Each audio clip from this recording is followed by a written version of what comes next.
Dear Chairman Xi Jinping, dear friends, first of all, I would like to support the colleagues who spoke and highly appreciated the work done by the Chinese side during its chairmanship of the Shanghai Cooperation Organization. This year is special for all our states. On May 9th, Moscow solemnly celebrated the anniversary of the victory in the Great Patriotic War and the defeat of Nazi Germany. And the day after tomorrow, large-scale events dedicated to the victory over Japanese militarism in the 85th anniversary of the end of World War II will take place in Beijing. It was possible to crush Nazism and militarism thanks to the unity of the peoples of many countries of the world. Following the results of World War II, the United Nations Organization was created, which this year also celebrates its 80th anniversary. And its charter incorporated key principles: the supremacy of international law, the right of a nation to self-determination, sovereign equality, non-interference in internal affairs, respect for the independence and national interests of each state. These principles remain true and unshakable to this day. It is precisely on these principles that the activities of the Shanghai Cooperation Organization are built, uniting like-minded nations committed to the ideas of establishing a just multipolar world order. For the current meeting of the Council of Heads of State, a substantial package of documents has been prepared. And the main document, the Tianjin Declaration, reflects the agreed approaches of the member states on pressing issues of the global and regional agenda.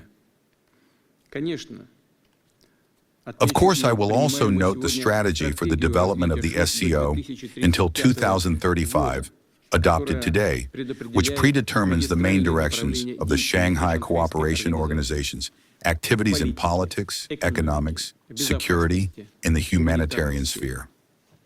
The pace of development of cooperation within the SCO is truly impressive. For example, the average growth of the gross domestic product of member states last year was more than 5%, and industrial production 4.6%. Mutual trade is also steadily growing. All of this exceeds global indicators. National currencies are increasingly used in mutual settlements. We advocate for the issuance of joint bonds by member states, the creation within the SCO of its own payment settlement and depository infrastructure, and the formation of a bank of joint investment projects. All of this will enhance the efficiency of our economic exchanges and safeguard them against fluctuations in the external environment. Within the framework of the SCO, a branched and competitive transport infrastructure is being consistently developed. The volumes of road, rail, and multimodal transportation are growing. Close customs cooperation has been established. Electronic document management is being actively implemented. The strategy for energy cooperation until 2030, approved by U.S. last year, is being implemented at full speed. The specialized roadmap adopted today, aimed at its development, is focused on conducting a coordinated and balanced energy policy across the entire space of the Shanghai Cooperation Organization. As many colleagues have already noted, the ties among the organization's participants are expanding in the fields of science and education, healthcare and the environment, as well as sports and youth exchanges. The SCO University, uniting 77 higher education institutions from our states, is functioning successfully. Regular forums of university rectors are held, and dialogue among students, postgraduate researchers, and faculty is being intensified. Dear colleagues, our organization is consistently increasing its influence in addressing pressing international issues, acting as a powerful locomotive for global development processes and the establishment of genuine multilateralism.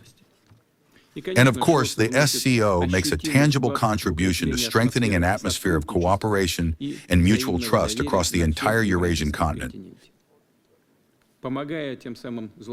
thereby helping to lay the political and socio-economic foundations for the formation in Eurasia of a new system of stability, security, and peaceful development, a system that would replace outdated Eurocentric and Euro-Atlantic models, take into account the interests of the broadest possible range of countries, be genuinely balanced, and thus not allow attempts by some states to ensure their security at the expense of the security of others. Taking this opportunity, I would like to say that the Russian side adheres to the same approaches regarding the crisis around Ukraine. Let me remind you in this context that this crisis did not arise as a result of Russia's attack on Ukraine, but as a result of a coup d'etat in Ukraine, which was supported and provoked by the West,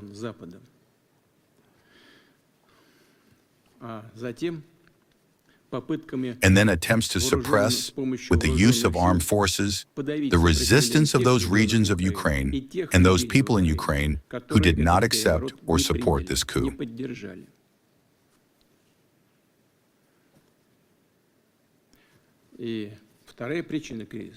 And the second reason for the crisis lies in the constant attempts by the West to draw Ukraine into NATO, which, as we have repeatedly emphasized and stated, moreover, for many years, represents a direct threat to Russia's security. By the way, as a result of the 2014 coup d'etat in Ukraine, the political leadership of the country that did not support Ukraine's accession to the North Atlantic Bloc, to NATO, was removed. In this regard, we greatly appreciate the efforts and proposals of China, India, and our other strategic partners aimed at facilitating the resolution of the Ukrainian crisis. I note that the understandings reached at the recent Russian-American summit in Alaska, I hope, also move in this direction, opening the way to peace in Ukraine. During the bilateral meetings scheduled for today and tomorrow, I will, of course, inform my colleagues in greater detail about the results of the negotiations in Alaska. By the way, yesterday during the dinner that our hosts organized for the participants of our meetings within the framework of the SCO, I already discussed this with Chairman Xi Jinping. This work has begun, and I informed him in detail about what we achieved during the negotiations with the President of the United States. And of course, for the Ukrainian settlement to be sustainable and long-term, the root causes of the crisis, which I just mentioned and have spoken about repeatedly before, must be eliminated, and a fair balance in the sphere of security must be restored. Naturally, one of the priority tasks of the SCO is seen as maintaining stability in the member states and along the perimeter of external borders. Russia supports the draft program to counter extremism until 2030 prepared for our meeting. We are ready to engage in the implementation of this document. We also consider it extremely important to sign today the agreements on the establishment in Tashkent of a universal SCO center that will address the entire spectrum of modern challenges and threats, and on the opening in Dushanbe of a separate anti-narcotics center. We expect that these centers will begin their work in the very near future. In conclusion, I would like to thank our Chinese friends for the very productive meeting of the SCO heads of state. I am confident that the issues of implementing the agreements reached here in Tianjin will be thoroughly considered at the meeting of the SCO Council of Heads of Government, which, as agreed, will take place in November in Moscow. We will be glad to see delegations from all your countries, dear friends.